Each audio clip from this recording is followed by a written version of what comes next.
The trip home from Europe took 66 years for Sergeant Michael Chido. He was a bomber gunner with the Army Air Force's 578th Bomber Squadron. The Germans shot down his plane over Berlin in 1944.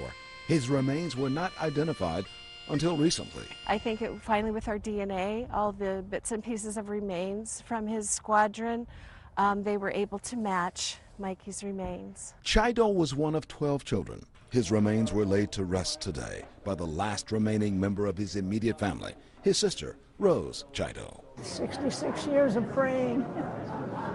So I'm glad it's finally over and you can come home. Rose Chido may be the last sibling left, but she was not the only one present to give Michael a final goodbye. Friends, neighbors, and veterans filled the chapel at Western Reserve Memorial Gardens in Chester Township for a full military funeral befitting a long-lost hero, uncle, and brother. I know Uncle Mikey through all the stories of my aunts and uncles.